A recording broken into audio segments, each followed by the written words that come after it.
ഓം നമോ ബ്രഹ്മാദിഭ്യോ ബ്രഹ്മവിദ്യാ സംവൃതായ കർത്തൃഭ്യോ വംശഋഷിഭ്യോ മഹദ്ഭ്യോ നമോ ഗുരുഭ്യഃ. Servo വപ്ലവരഹിതഃ പ്രജ്ഞാനഘനഃ പ്രത്യഗർത്ഥോ ബ്രഹ്മൈവാഹമസ്മി. ഓം പൂർണ്ണമദഃ പൂർണ്ണമിദം പൂർണ്ണാത് പൂർണ്ണമുദച്യതേ പൂർണ്ണസ്യ പൂർണ്ണമാദായ പൂർണ്ണമേവാവശിഷ്യതേ. ഓം ശാന്തി ശാന്തി ശാന്തിഃ. ഹരി ഓം ശ്രീ ഗുരുഭ്യോ നമഃ. ഹരി ഓം. യാജ്ഞവൽക്യ മഹർഷിയെ നമസ്കരിച്ചുകൊണ്ട് ബൃഹദാരണ്യക ഉപനിഷത്ത് പഠനം തുടരാം. ഓം നമഃ പരമർഷിഭ്യോ നമഃ പരമർഷിഭ്യോ നമഃ പരമർഷിഭ്യഃ. അഥ ശുക്ലയജുർവേദീയ കാണ്വശാഃ ബൃഹദാരണ്യക ഉപനിഷത്ത് ദ്വിതീയ കാണ്ഡം മുനികാണ്ഡം തൃതീയ അധ്യായം ജൽപരൂപ ഉപപത്തി പ്രകരണം പ്രഥമ ബ്രാഹ്മണം അശ്വല ബ്രാഹ്മണം. ബൃഹദാരണ്യ ഉപനിഷത്തിന് മറ്റൊരു പേരും കൂടെ ഉണ്ട്. ഞാനത് ആദ്യം പറഞ്ഞിരുന്നെന്നാണ് എൻ്റെ ഓർമ്മ. ബാർഹദാരണ്യകം. നിങ്ങൾ ഓർമ്മയുണ്ടോയെന്ന് എനിക്കറിയില്ല. എനിക്ക് പറഞ്ഞതായിട്ടും ഓർമ്മയെ കിട്ടുന്നില്ല. അപ്പോൾ ഇപ്പം വീണ്ടും പറയുകയാണ്. ഇതിന് മറ്റൊരു പേരാണ് ബാർഹദാരണ്യം. അതിപ്പം പറയാറില്ല ആ വാക്ക്. അതുകൊണ്ട് എനിക്ക് ഓർമ്മയില്ല ഞാൻ പറഞ്ഞിട്ടുണ്ടോ എന്ന്. പണ്ട് അങ്ങനെയും ഒരു പേരും കൂടി ഉണ്ടായിരുന്നു, ബാർഹദാരണ്യം. അപ്പം അത് ലോപിച്ച് ബൃഹദാരണ്യകം എന്നായി. അർത്ഥം ഒന്ന് തന്നെ. നമ്മൾ ബൃഹത്ത് എന്തെന്നും ആരണ്യകം എന്തെന്നും ഒക്കെ പഠിച്ചിരുന്നു. അർത്ഥത്തിന് വ്യത്യാസമില്ല. മറ്റൊരു പറച്ചിലും കൂടെ അല്ലേ, മറ്റൊരു രീതിയിലും കൂടെ വിളിക്കുന്നു എന്ന് മാത്രമേ ഉള്ളൂ. അശ്വല ബ്രാഹ്മണത്തിലേക്ക് നമുക്ക് പ്രവേശിക്കാം. സഭാമണ്ഡപത്തിൽ ചോദിക്കുന്ന ചോദ്യങ്ങൾ നമ്മൾ കാണുകയായിരുന്നു. ആർക്കാണോ ബ്രഹ്മിഷ്ഠനായിരിക്കുന്നത് അവർക്ക് പശുക്കളെ കൊണ്ടുപോകാമെന്ന് ജനക മഹാരാജാവിൻ്റെ കൽപ്പന. അത് കേട്ട് വിദ്വത്സഭയിൽ വിദ്വാൻമാരിയ്ക്കുന്നു. യാജ്ഞവൽക്യ മഹർഷി മഹാരാജാവിൻ്റെയോ മറ്റു പണ്ഡിതന്മാരുടെയോ അനുമതിയില്ലാതെ പശുക്കളെ തൻ്റെ ശിഷ്യനായ സാമസ്രവസ്സിന് കൊടുത്തുവിടുന്നു. അത് കണ്ടിട്ട് കുപിതനായിക്കൊണ്ട് അശ്വലൻ എന്ന മഹാരാജാവിൻ്റെ തന്നെ ഋഗ്വേദ മുഖ്യ പുരോഹിതനായ ഹോതാവായ അശ്വലൻ വളരെ കോപത്തോടുകൂടി ദേഷ്യത്തോടുകൂടി ചോദ്യം ചോദിക്കുന്നത് നമ്മൾ കണ്ടു. അതിൽ അദ്ദേഹം ആദ്യം ചോദിച്ച ചോദ്യങ്ങൾ എങ്ങനെ മരണത്തെ അധിവർത്തിക്കാം എന്നായിരുന്നു ആ ചോദ്യങ്ങൾ. ആ ചോദ്യത്തിൽ ഋഗ്വേദം, യജുർവേദം, സാമവേദം, അഥർവണവേദം ഈ 4 വേദങ്ങളും അദ്ദേഹത്തിന് അറിയാം എന്ന് ജനക മഹാരാജാവിനെയും പിന്നെ മറ്റുള്ള വിദ്വത്സഭയിലുള്ള മറ്റു പണ്ഡിതന്മാരെയും അതുപോലെ തന്നെ യാജ്ഞവൽക്യ മഹർഷിയെയും അറിയിക്കാൻ വേണ്ടി അശ്വലൻ ചോദ്യം ചോദിക്കുന്നു. ആദ്യം ഋഗ്വേദത്തെ അടിസ്ഥാനമാക്കി ചോദിച്ചു. അതിനുശേഷം യജുർവേദം, പിന്നെ സാമം, അഥർവണം അങ്ങനെ ചോദ്യങ്ങൾ ചോദിക്കുന്നു. ഇതിലൊക്കെ യാഗം ചെയ്യുന്ന യജമാനന്മാർ യാഗം ചെയ്തുകൊണ്ടിരുന്നാൽ പോലും അവർ മരണത്തിൻ്റെ പിടിയിലാണല്ലോ. അപ്പോൾ എങ്ങനെ ആ മരണത്തെ അധിവർത്തിക്കാം? ഈ യാഗം ചെയ്യുന്ന യജമാനൻ എന്നുള്ളത് ഉദാഹരണം മാത്രമായിട്ടാണ് അവിടെ പരാമർശിച്ചിരിക്കുന്നതെന്ന് നമ്മൾ കണ്ടു.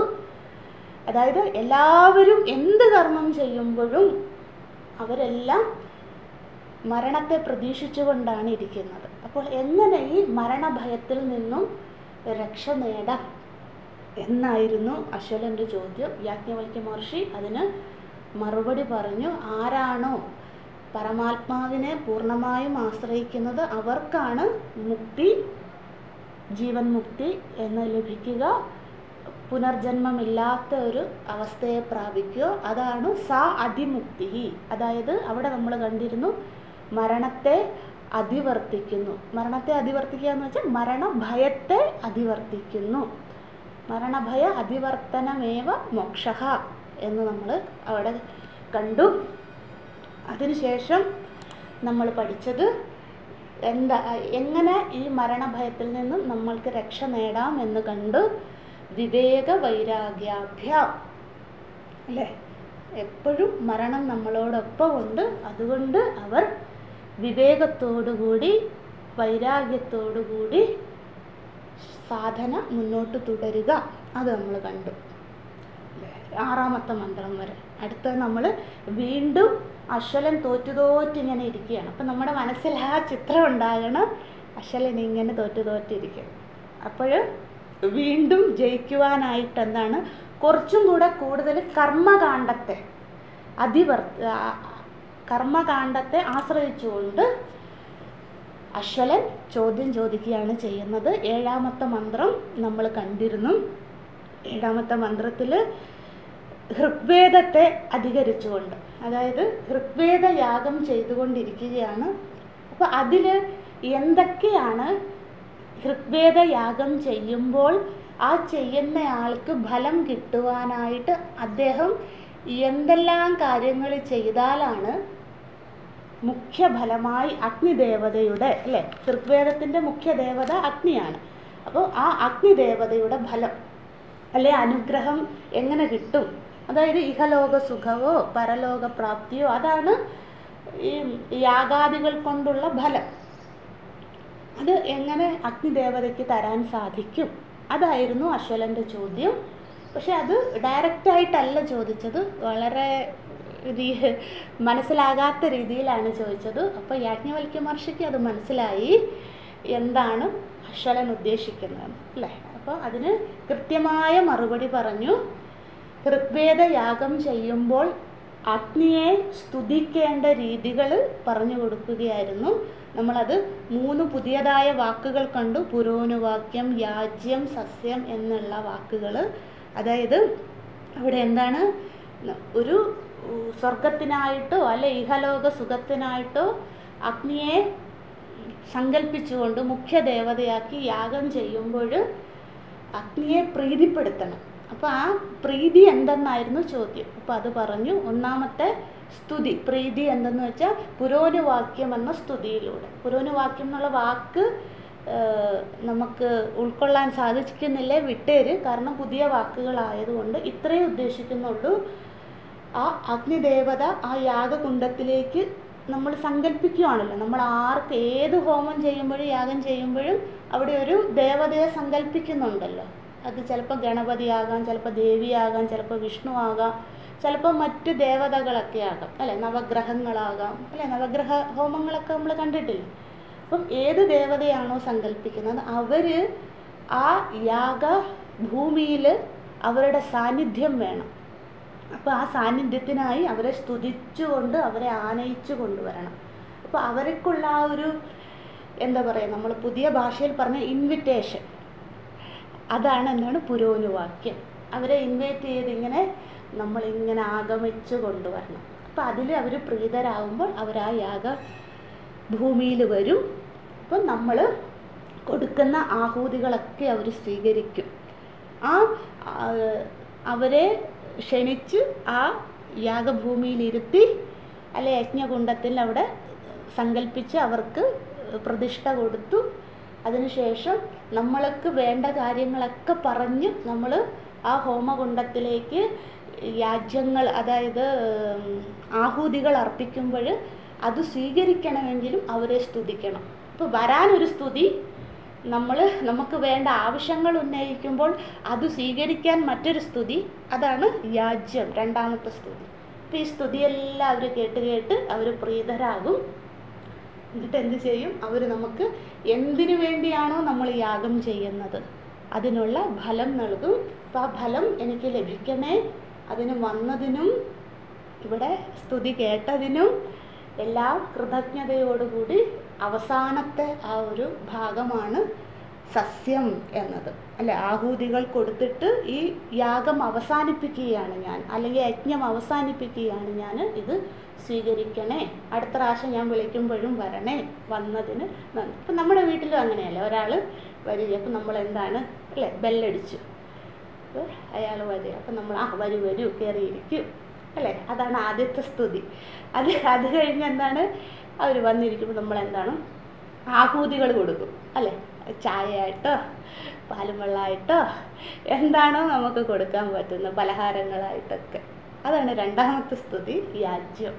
അത് കഴിഞ്ഞാൽ നമ്മൾ കുറേ കുശലമൊക്കെ പറയും, എന്നിട്ട് ശരി വന്നതിന് സന്തോഷം അല്ലേ, നമ്മൾ അങ്ങനെയല്ലേ പറഞ്ഞു വിടുക, വന്നതിന് സന്തോഷം.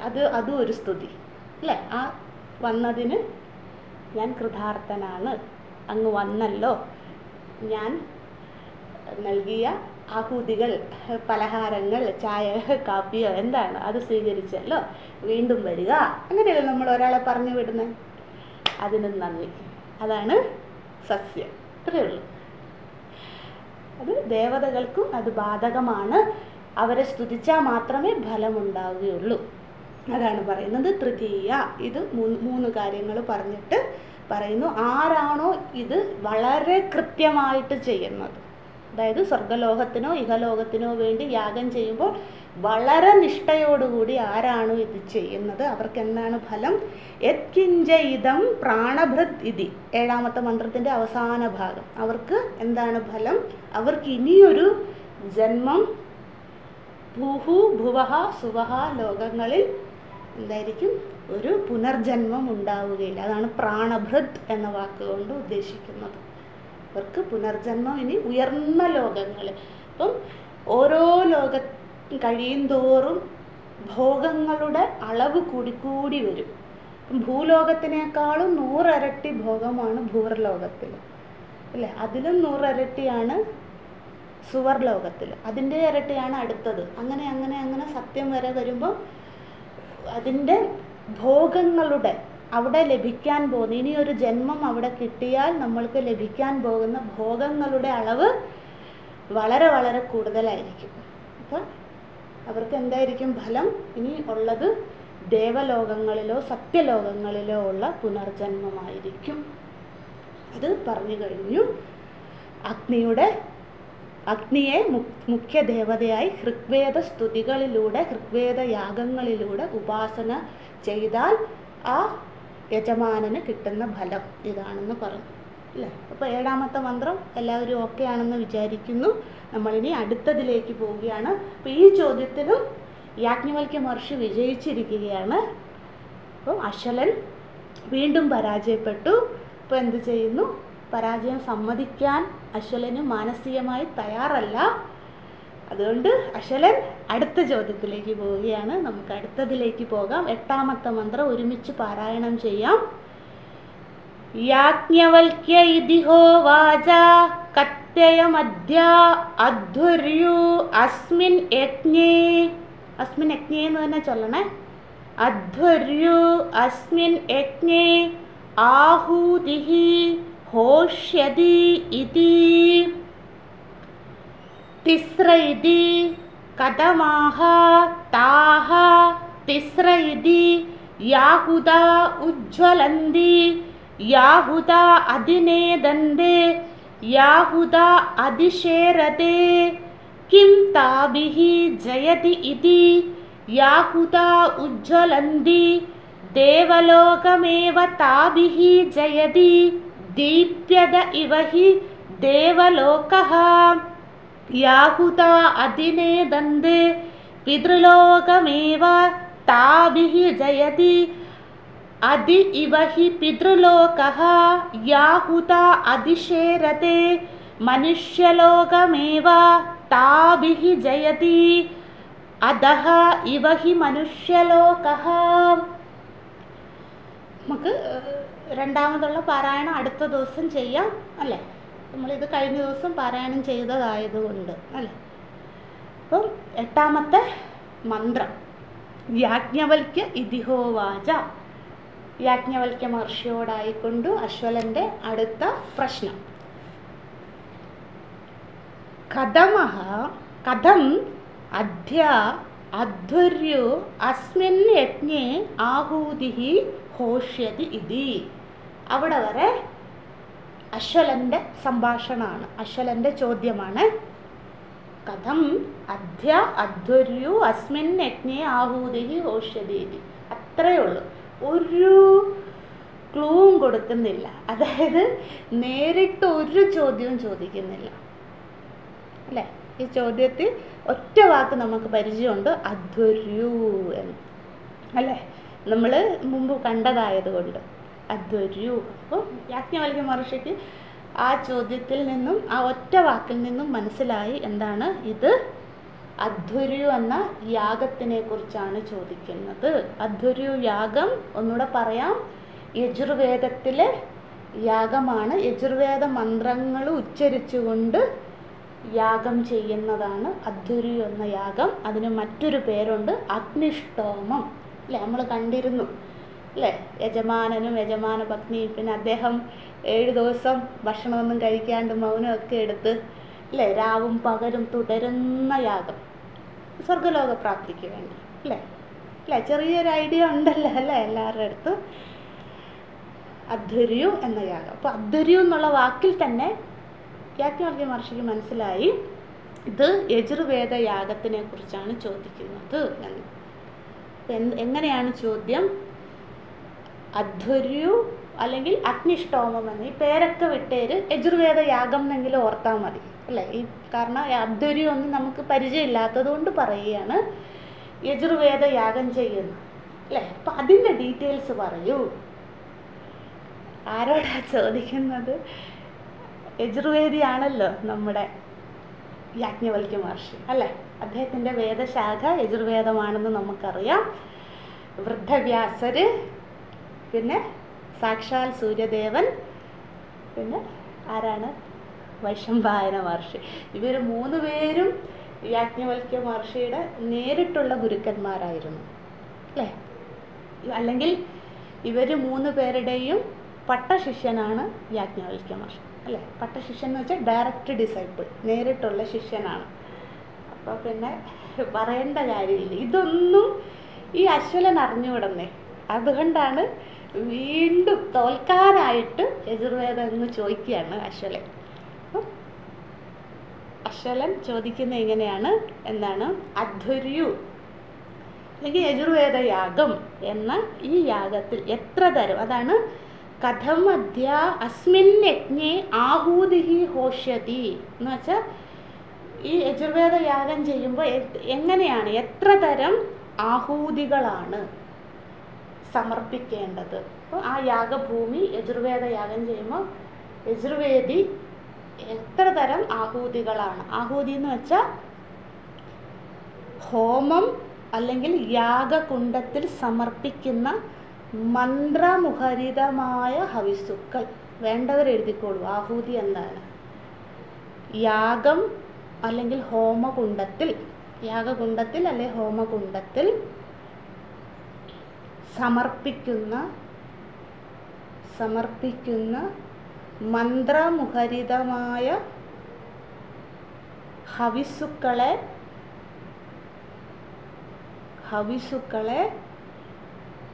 ഓർ ദ്രവ്യങ്ങൾ. ഹവിസുക്കളെ എന്ന് എഴുതിയിട്ട് ഒരു കോമ ഇട്ടിട്ട് അല്ലെ ഹൈഫൻ ഇട്ടിട്ട് ദ്രവ്യങ്ങളെ എന്ന് എഴുതുക. ഒന്നുകൂടെ പറയാവേ. ആഹൂതി എന്നാൽ ഹോമം അല്ലെങ്കിൽ യാഗകുണ്ഡത്തിൽ സമർപ്പിക്കുന്ന മന്ത്രമുഖരിതമായ ഹവിസുക്കളെ, ദ്രവ്യങ്ങളെ ആഹൂതി എന്ന് വിളിക്കുന്നു. നമ്മളെല്ലാം കണ്ടിട്ടുണ്ട് അല്ലേ. അല്ലേ, നമ്മൾക്ക് ഒരു ചെറിയ ഒരു ഹോമമെങ്കിലും കാണാത്ത നമ്മൾ ആരുമില്ല അല്ലേ. അതിലേക്ക് എന്താണ് നമ്മൾ ഹവിസുക്കൾ, ചമതയായിട്ടും നെയ്യായിട്ടും അല്ലേ. പ്ലാവിൻ്റെയൊക്കെ വിറക് കണ്ടിട്ടില്ല, നമ്മുടെയൊക്കെ നാട്ടിൽ ഉപയോഗിക്കുന്നത്. ഇവിടെയൊക്കെ ദേവദാരുവാണ് ഉപയോഗിക്കുന്നത്. നമ്മുടെയൊക്കെ നാട്ടിൽ എന്താണ് പ്ലാവിൻ്റെ വിറക് അല്ല, അതൊക്കെ ഇടുവല്ലേ. ഇപ്പം പിന്നെ മോഡേൺ എന്താ പറയുക, അവർ പുതുക്കി എന്തൊക്കെയാ ഇടുന്നതെന്ന് നമുക്ക് പോലും അറിഞ്ഞുകൂടാ. അതിൽ കുറേ നാളികേരത്തിൻ്റെ തൊണ്ട് കാണും അല്ലേ, അല്ല ചിരട്ട കാണും, എന്തൊക്കെയാണ് ഇടുന്നത് അല്ലേ. അല്ലേ, അതാ ദ്രവ്യങ്ങളെ.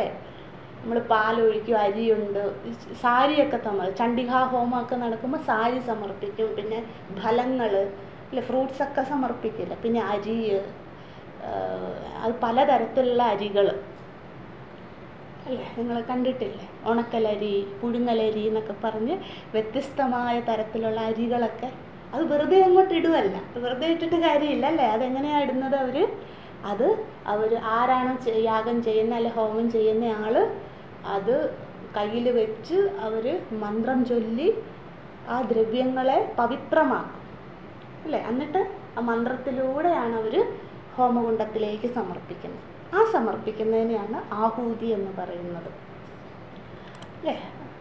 ഇത്രയേ ഉള്ളൂ, നമ്മൾ കാണുന്നതാണ് ആഹൂതി എന്നത്. അപ്പോൾ ഇവിടെ ചോദ്യം എന്താണ്? ഈ യജുർവേദ യാഗം ചെയ്യുമ്പോൾ എത്ര തരം, അതാണ് കഥം അധ്യാ, എത്ര തരം ആഹൂതികളാണ് സമർപ്പിക്കുന്നത്. ഇപ്പം 8ാമത്തെ മന്ത്രത്തിൽ അശ്വലൻ ചോദിക്കുന്ന ചോദ്യം ഇത്രയേ ഉള്ളൂ: യജുർവേദ യാഗം ചെയ്യുമ്പോൾ എത്ര തരം? യജുർവേദ യാഗം എന്ന് വെച്ചാൽ ബ്രാക്കറ്റിൽ അധ്വർയം എന്നുള്ളത് മനസ്സിലുണ്ടാകണേ. ആ പേര് പരിചയമല്ലാത്തതുകൊണ്ടാണ് യജുർവേദ യാഗം എന്ന് പറയുന്നത്. അധ്വർയം എന്നുള്ള യാഗം യജുർവേദത്തിലേ ഉള്ളു.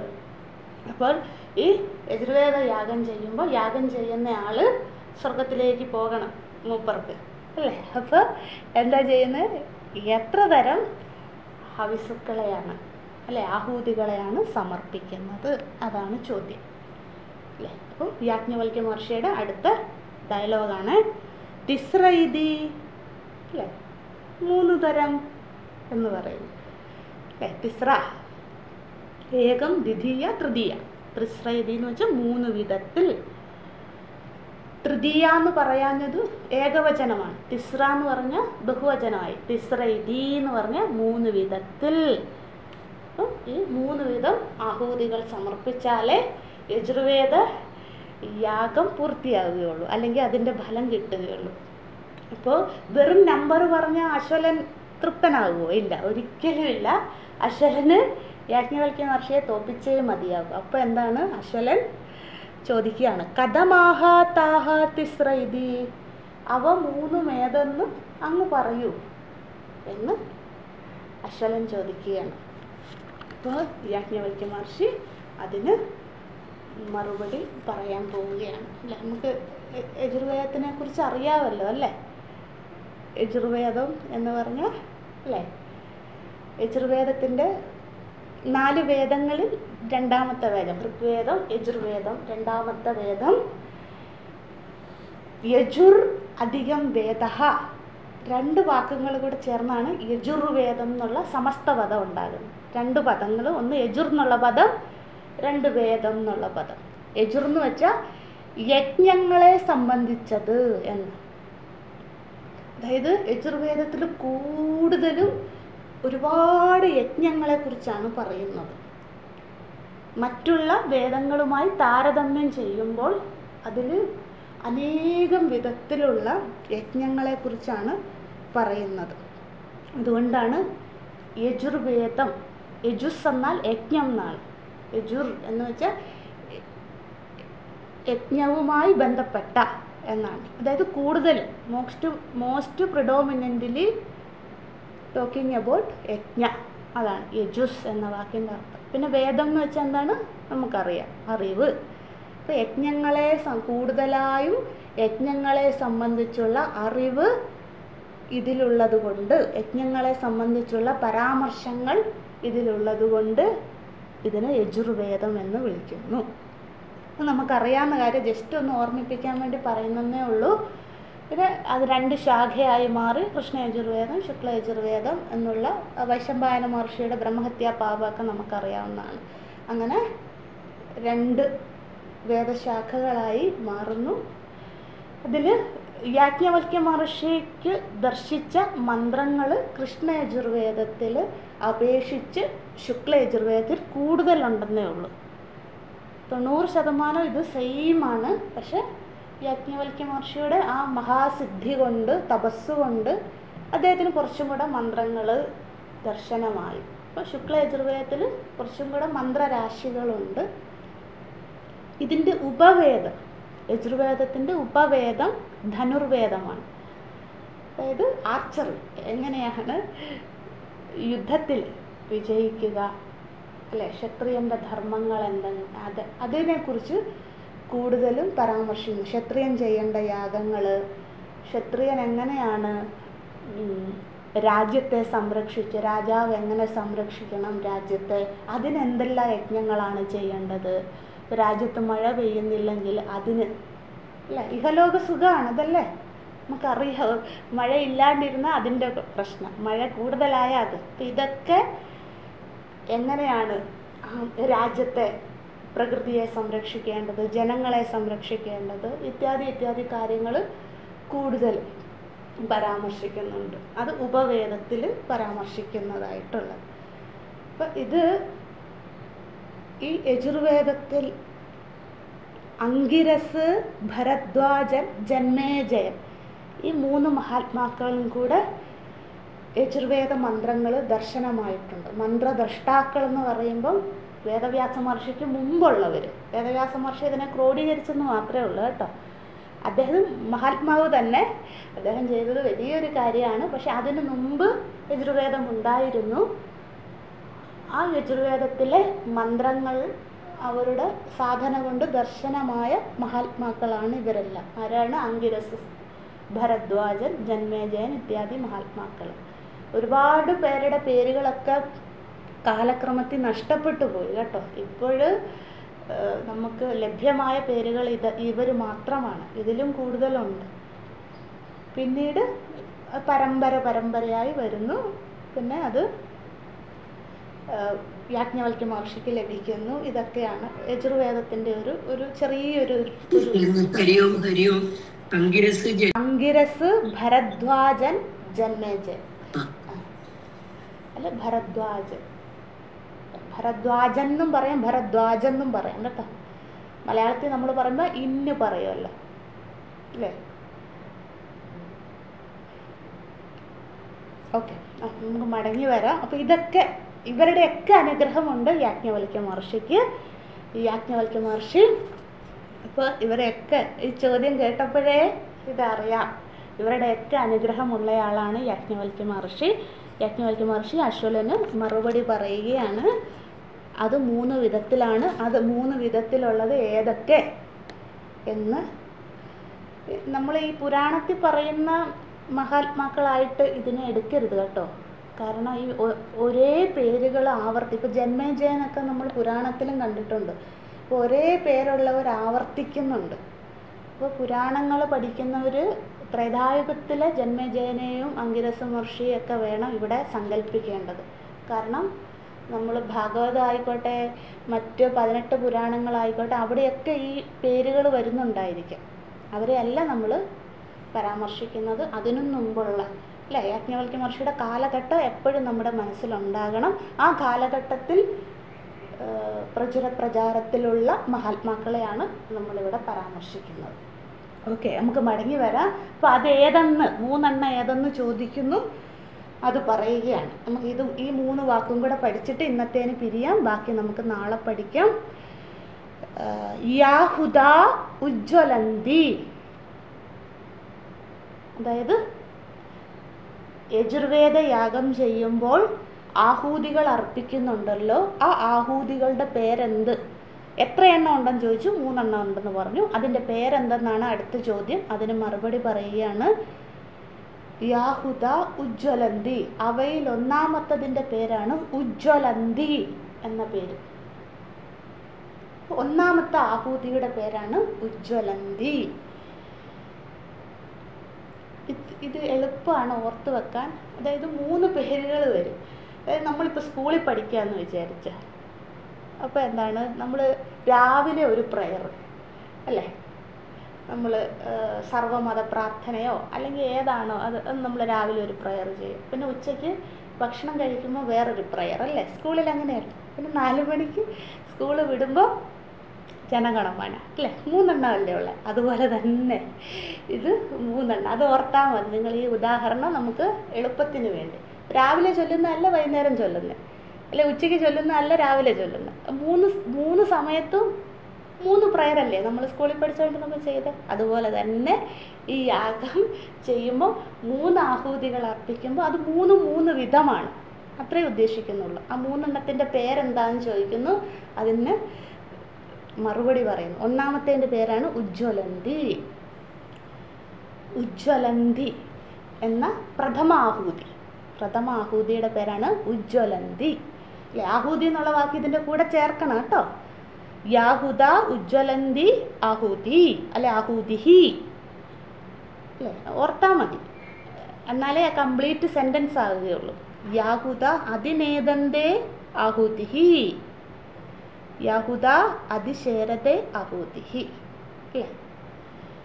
ഇത് 3 ആഹൂതി എന്നത്. അപ്പോൾ ഒന്നാമത്തെ ആഹൂതി എന്താണ്, അല്ലേ, ആഹൂതി മനസ്സിലായല്ലോ. അപ്പോൾ ഉജ്ജ്വലന്തി എന്ന ആഹൂതിയാണ്. എഴുതിക്കോളൂ. ഉജ്ജ്വലന്തി എന്ന് വെച്ചാൽ ഹോമത്തിലേക്ക്, അല്ലെ ഹോമകുണ്ടത്തിലേക്ക്, എങ്ങനെയാണോ നിങ്ങൾക്ക് സൗകര്യം പോലെ എഴുതിക്കോളൂ, മനസ്സിലാക്കിയാൽ മതിയെന്നേ ഉള്ളൂ. ഹോമകുണ്ടത്തിലേക്ക് ദ്രവ്യങ്ങൾ അർപ്പിക്കുമ്പോൾ, ഹോമകുണ്ടത്തിലേക്ക് ദ്രവ്യങ്ങൾ അർപ്പിക്കുമ്പോൾ മുകളിലേക്ക് ജ്വലിക്കുന്ന അഗ്നി, മുകളിലേക്ക് ജ്വലിക്കുന്ന അഗ്നി, ഹോമകുണ്ടത്തിലേക്ക് ദ്രവ്യങ്ങൾ അർപ്പിക്കുമ്പോൾ മുകളിലേക്ക് ജ്വലിക്കുന്ന അഗ്നിയാണ് ഉജ്ജ്വലന്തി ആഹൂതി എന്ന് പറയുന്നത്. വളരെ പതിയെ പറയാം, എല്ലാവരും എഴുതിയെടുക്കണം, കാരണം ഇതൊക്കെ പുതിയ വാക്കുകളാണ് നമുക്ക്. ഹോമകുണ്ടത്തിലേക്ക് ആഹൂതികൾ അർപ്പിക്കുമ്പോൾ മുകളിലേക്ക് ജ്വലിക്കുന്ന അഗ്നിയെ വിളിക്കുന്ന പേരാണ് ഉജ്ജ്വലന്തി ആഹൂതി എന്ന്. ഇത് എളുപ്പമാണ്. നമ്മളൊരു ഹോമകുണ്ടം ഓർക്കുക. അതായത് അപ്പോൾ ഹോമകുണ്ടത്തിൽ എന്താണ് പ്രധാനമായിട്ടും അഗ്നിയാണ്, അല്ലേ. അഗ്നിയെ സാക്ഷിയായിട്ടാണ് എല്ലാ ഹോമയാഗാദികളും ചെയ്യുന്നത്. അപ്പോൾ നമ്മൾ ഹോമകുണ്ടത്തിലേക്ക് ദ്രവ്യം ഒഴിക്കുകയാണ്. അപ്പോൾ എന്താണ്, ആ ദ്രവ്യം ഒഴിക്കുമ്പോൾ ഓൾറെഡി അവിടെയുള്ള അഗ്നി ഉണ്ടല്ലോ.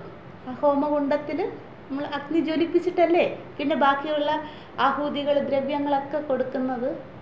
അപ്പം ആ ദ്രവ്യങ്ങൾ കൊടുക്കുമ്പോൾ ആ തീയില്ലേ, ഹോമകുണ്ടത്തിലെ തീ മുകളിലേക്ക് വരികയാണെങ്കിൽ ആ മുകളിലേക്ക് വരുന്ന ആഹൂതിയാണ് ഉജ്ജ്വലന്തി എന്ന് പറയുന്നത്. കുറച്ചുകൂടെ സിമ്പിളായിട്ട് പറഞ്ഞാൽ നമ്മൾ നെയ്യ് ഒഴിക്കില്ലേ, നിങ്ങൾ കണ്ടിട്ടില്ലേ, ഹോമകുണ്ടത്തിലേക്ക് നെയ്യ് ഒഴിക്കുമ്പോൾ എന്താണ്, ആ തീ മുകളിലേക്ക് വരും, അല്ലേ. എത്ര പുകഞ്ഞ് കത്തുകയാണെന്ന് വിചാരിച്ചു, അല്ലേ. വിറക് ചിലപ്പോൾ നനഞ്ഞതായിരിക്കാം, അല്ലെ നമ്മൾ അതിലേക്ക് പാലൊഴിച്ചിട്ടുണ്ടാകാം, അല്ലേ. പല യാഗത്തിനും പല പല കാര്യങ്ങളാണ്. അപ്പോൾ ഇങ്ങനെ വളരെ ശോഷിച്ചിരിക്കുകയാണ് ആ തീ, ഹോമകുണ്ടത്തിൽ തീ എന്ന് വെച്ചാൽ. അപ്പോൾ അതിലേക്ക് എന്താണ്, ആജ്യധാരയ സ്രോതസാകൃതം, അല്ലെ, ആജ്യം നെയ്യ് ഇങ്ങനെ ഒഴിക്കുകയാണ്. അതിങ്ങനെ ഒഴിക്കുമ്പോൾ എന്താണ്, വളരെ സന്തോഷമാകും അഗ്നിക്ക്. അഗ്നി അങ്ങോട്ട് ഉഷാറാകും, അല്ലേ, ജ്വലിക്കാൻ തുടങ്ങും. ആ ജ്വലിക്കുന്നതിനെയാണ് ഉജ്ജ്വലന്തി ആഹൂതി എന്ന് പറയും. ഇത് നമുക്കിതൊന്നും ആവശ്യമില്ല, നമ്മളിത് മുണ്ടകോപനിഷത്തിൽ പഠിച്ചിട്ടുണ്ട്. ഈ അഗ്നിയുടെ പേര് നിങ്ങൾ സമയം കിട്ടുമ്പോൾ എടുത്തു നോക്കണം. കാളീ കരാളീ ച മനോജവാച സുലോഹിതായാച സുധൂമ്രവർണ്ണ സ്ഫുലംഗിനി വിശ്വരുചീജ ദേവി ദേവായമാനാം ഇതി സപ്തജിഹ്വാഃ. ഈ അഗ്നിയുടെ ആ അഗ്നി ഇങ്ങനെ പറക്കുന്നതിനെ കുറിച്ച് നമ്മൾ അതിൻ്റെ പേരുകൾ 7 പേരുകളുണ്ട്. അപ്പം നമ്മൾ നെയ്യ് ഒഴിക്കുവാണെങ്കിൽ ഒരു വിധത്തിലായിരിക്കും, അല്ലേ. നമ്മൾ പാലൊഴിക്കുവാണെങ്കിൽ അഗ്നിയുടെ രൂപം വേറെ ഒരു വിധത്തിലായിരിക്കും. അപ്പോൾ എന്ത് യാഗം ചെയ്യുവാണോ അതിനനുസരിച്ച് നമ്മൾ ഒഴിക്കുന്ന ഹവിസുക്കളുടെ രൂപം മാറും, അതിൻ്റെ ഫലവും മാറും, അഗ്നിയുടെ രൂപവും മാറിക്കൊണ്ടിരിക്കും. അതാ അപ്പോൾ ഒന്നാമത്തതാണ് ഉജ്ജ്വലന്തി എന്നത്. ഇനി അടുത്തത് എന്താണ്, യാഹുത അതിനേതന്തേ ആഹൂതി. രണ്ടാമത്തെ ആഹൂതി യാജ്ഞവൽക്യ മഹർഷി പറയുകയാണ്. രണ്ടാമത്തെ ആഹൂതി എന്താണ്, എഴുതിക്കോളൂ. ഹോമകുണ്ടത്തിലേക്ക് ഹവിസുക്കൾ അർപ്പിക്കുമ്പോൾ ഹോമകുണ്ഡത്തിലേക്ക് ഹവിസുക്കൾ അർപ്പിക്കുമ്പോൾ അധികം ശബ്ദമുണ്ടാകുന്ന ആഹൂതികളെ, ഹോമകുണ്ഡത്തിലേക്ക് ഹവിസുക്കൾ അർപ്പിക്കുമ്പോൾ അധികം ശബ്ദമുണ്ടാകുന്ന ആഹൂതികളെ വിളിക്കുന്ന പേരാണ് അതിനേദന്തേ. അതായത് വളരെ എളുപ്പം, ഇത്രയേ ഉള്ളൂ. നമ്മൾ വിറകോ നാളികേരോ ചമതയോ ഒക്കെ ഇടൂലേ, അപ്പോൾ എന്താണ് ഇത് പൊട്ടിത്തെറിക്കും. നാളികേരൊക്കെ ഇട്ടുമ്പോൾ എന്താണ് ഭയങ്കരമായിട്ട് പൊട്ടിത്തെറിക്കുന്നതാണ് അല്ലേ. അല്ലെങ്കിൽ നാളികേരത്തിൻ്റെ ഇത് മതി, ചിരട്ടയില്ലേ, അതിടുമ്പോൾ ഇങ്ങനെ ശബ്ദത്തിൽ പൊട്ടുന്ന നമുക്ക് കാണാം ഇല്ല, കണ്ടിട്ടുണ്ടോ? നമ്മളിപ്പോൾ ഹോമകുണ്ഡം വിട്ടുതരും, നമ്മൾ പണ്ടൊക്കെ വീട്ടിൽ അടുപ്പ് കത്തിക്കുമ്പോൾ അങ്ങനെയല്ലേ ശബ്ദം വരും, അങ്ങനെ. അപ്പോൾ ആ ശബ്ദമുഖരിതമായ ആഹൂതി, അപ്പം അതിന് വേറെ ഫലമാണ്, ഓരോന്നിനും ഓരോ ഫലമാണ്. അപ്പോൾ അതിനെയാണ് എന്താ പറയുന്നത്, അതിനേദന്തേ. ഇപ്പം ചമതയൊക്കെ നമ്മൾ കണ്ടിട്ടില്ലേ, ചെറിയ സമിത്പാണി നമ്മൾ പഠിച്ചിട്ടില്ലേ, ചമത, അതിങ്ങനെ ആഹൂതിയിലേക്ക് ഇങ്ങനെ ഇടും, ഹോമകുണ്ഡത്തിലേക്ക്. അപ്പോൾ അതെന്താണ്, അത് നല്ല ഉണങ്ങിയ ചമതയാണെങ്കിൽ ഇങ്ങനെ പൊട്ടിത്തെറിക്കും അല്ലേ. അപ്പം അങ്ങനെ പൊട്ടിത്തെറി ഉണ്ടാകുന്ന ആ ശബ്ദം വരികയാണെങ്കിൽ ദേവത പ്രീതരാകും. അപ്പം ദേവതയ്ക്ക് മനസ്സിലാകും, ഇവരെനിക്ക് ഇന്ന ആഹൂതിയാണ് തന്നത്, അപ്പം ഇന്ന ഫലം കൊടുക്കണം എന്ന്. അതാണ് രണ്ടാമത്തെ. ആ ആഹൂതിയെ വിളിക്കുന്ന പേരാണ് അതിനേദന്തേ. ഇനി മൂന്നാമത്തത് യാഹുത അതിശേരതേ.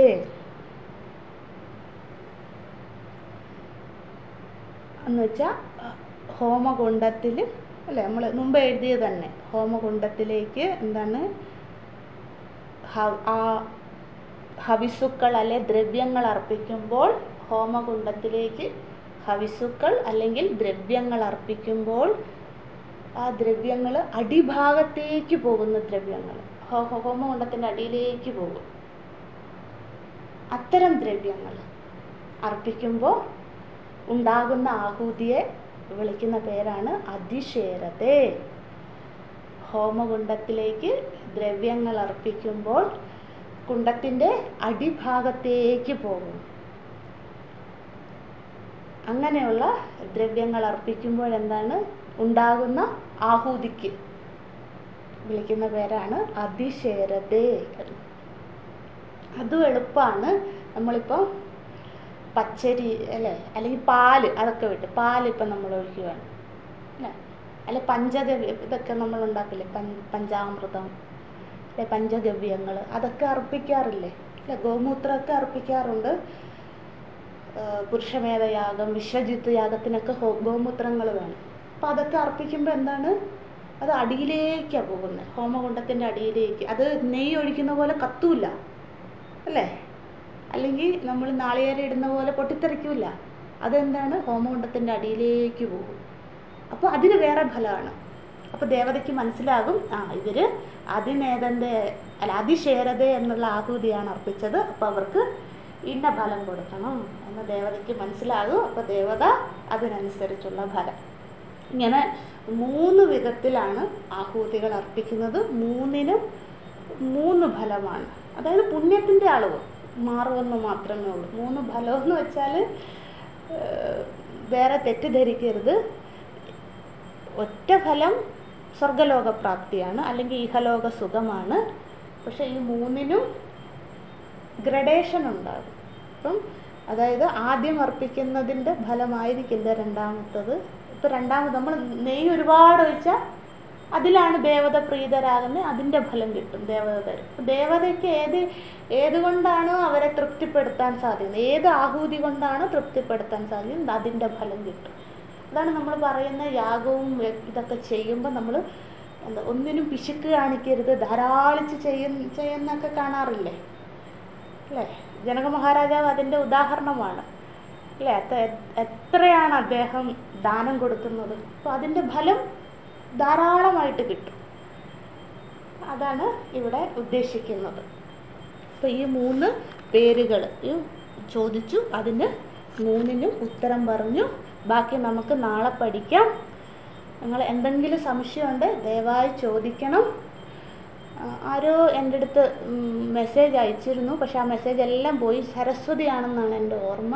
ദയവായി അവർ ഒന്നുകൂടെ അയയ്ക്കുക, അല്ലെങ്കിൽ നാളെ രാവിലെ ക്ലാസ്സിൽ ചോദിക്കുക സംശയങ്ങൾ. നമ്മളിത് മുന്നോട്ട് പോകുമ്പോൾ എല്ലാവരും സംശയമില്ലാണ്ട് വേണം പോകാൻ. കാരണം ഇത് പുതിയ ഭാഗങ്ങളാണ്. നമ്മളെ സംബന്ധിച്ച് ഉപനിഷത്ത് പഠിച്ചവരും അല്ലെ ഭഗവത്ഗീത ആയിക്കോട്ടെ മറ്റ് ആധ്യാത്മിക ഗ്രന്ഥങ്ങൾ പഠിക്കുന്നവരെ സംബന്ധിച്ച് നമുക്ക് കർമ്മകാണ്ഡം അത്ര പരിചയമില്ല. അതുകൊണ്ട് സംശയങ്ങൾ ചോദിക്കാൻ മടിക്കരുത്. മുന്നോട്ട് പോകുമ്പോൾ നമുക്ക് യാജ്ഞവൽക്യ മഹർഷിയോടൊപ്പം തന്നെ യാത്ര ചെയ്യാൻ സാധിക്കണം. ഓം നമഃ പരമഋഷിഭ്യോ നമഃ പരമഋഷിഭ്യോ നമഃ പരമഋഷിഭ്യഃ. അതുപോലെ തന്നെ ഒരു കാര്യത്തോട് പറയട്ടെ, റെക്കോർഡിങ് കേൾക്കുന്നവർ യൂട്യൂബിലിടാൻ കുറേ ദിവസം എടുക്കും. കാരണം വാട്സപ്പ് ശരിയായിട്ടുള്ളൂ, യൂട്യൂബ് ശരിയായി അത് രണ്ട് ദിവസമെങ്കിലും പിടിക്കും. അതിൻ്റെ പണിയിലാണ്.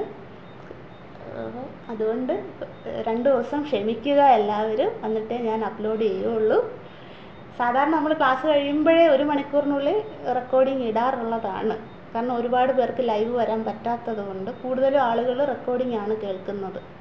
അപ്പം അതുകൊണ്ട് നിങ്ങൾ പരിചയമുള്ളവരോട് അങ്ങ് കേൾക്കുന്നുണ്ടെങ്കിൽ അവരോട് ഒന്ന് അറിയിക്കുക. അല്ലെ, നമ്മൾ തന്നെ കുറേ പേര് രണ്ടാമത് കേട്ട് എഴുതിയെടുക്കുന്നുണ്ട്. വളരെ സന്തോഷമുള്ള കാര്യമാണ്. അവരും ദയവായി 2 ദിവസം ക്ഷമിക്കുക. ഓം നമഃ പരമഋഷിഭ്യോ നമഃ പരമഋഷിഭ്യോ നമഃ പരമഋഷിഭ്യഃ. ഓം നമോ ബ്രഹ്മാദിഭ്യോ ബ്രഹ്മവിദ്യാ സംവൃതായ കർത്തൃഭ്യോ വംശഋഷിഭ്യോ മഹദ്ഭ്യോ നമോ ഗുരുഭ്യഃ. സർവോപപ്ലവരഹിതഃ പ്രജ്ഞാനഘനഃ പ്രത്യഗർത്ഥോ ബ്രഹ്മൈവാഹമസ്മി. ഓം പൂർണ്ണമദഃ പൂർണ്ണമിദം പൂർണ്ണാത് പൂർണ്ണമുദച്യതേ പൂർണ്ണസ്യ പൂർണ്ണമാദായ പൂർണ്ണമേവ അവശിഷ്യതേ. ഓം ശാന്തി ശാന്തി ശാന്തിഃ. ഹരിഃ ഓം. ശ്രീ ഗുരുഭ്യോ നമഃ. ഹരിഃ ഓം.